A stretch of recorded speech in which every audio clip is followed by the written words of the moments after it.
Detik-detik peristiwa proklamasi kemerdekaan Indonesia.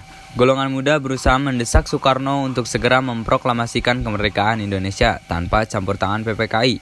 Soekarno kemudian meminta Mohatta untuk mengundang para anggota PPKI untuk mengadakan rapat pada tanggal 16 Agustus 1945 pagi.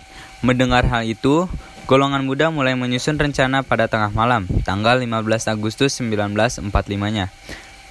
Golongan muda mengadakan pertemuan di Jalan Cikini nomor 21 Jakarta. Tokoh pemuda yang hadir antara lain Soekarni Wikana, Yusuf Kunto, Khairil Saleh, dan Singgi. Mereka sepakat untuk membawa Soekarno dan Hatta keluar kota pada malam hari itu juga.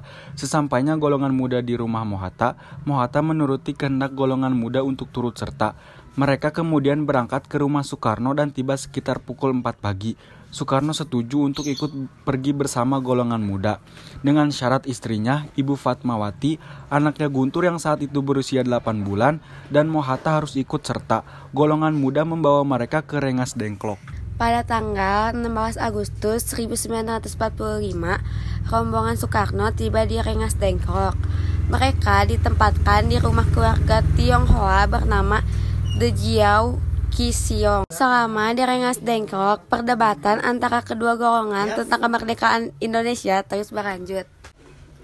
Sementara itu, di Jakarta, rapat PPKI yang seharusnya dilaksanakan pagi hari gagal karena Soekarno dan Mohatta tidak ada di Jakarta. Ahmad Soebarjo, seorang tokoh golongan tua, segera mencari keberadaan Soekarno dan Hatta. Ahmad Soebarjo berhasil bersepakat dengan golongan muda dan kemudian diantar ke Rengas Dengklok.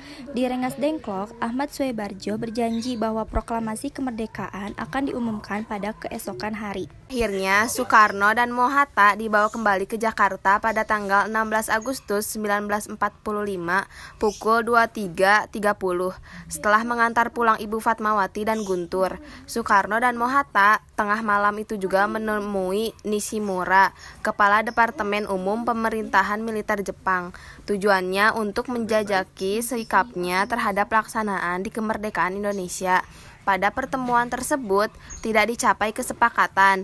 Nishimura melarang Soekarno dan Mohatta untuk mengadakan rapat PPKI dalam rangka pelaksanaan proklamasi kemerdekaan. Pukul 04 pagi, naskah proklamasi selesai disusun. Soekarno meminta persetujuan dalam bentuk tanda tangan oleh semua saksi yang hadir hari itu. Soekarni mengusulkan agar teks proklamasi cukup ditandatangani oleh dua tokoh yakni Soekarno dan Mohatta atas nama bangsa Indonesia. Usul Soekarni tersebut diterima dengan beberapa perubahan yang telah disetujui.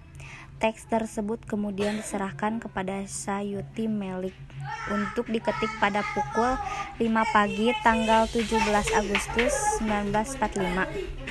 Soekarno mengusulkan untuk menyelenggarakan proklamasi di rumahnya di Jalan Pegangsaan Timur nomor 56 Jakarta.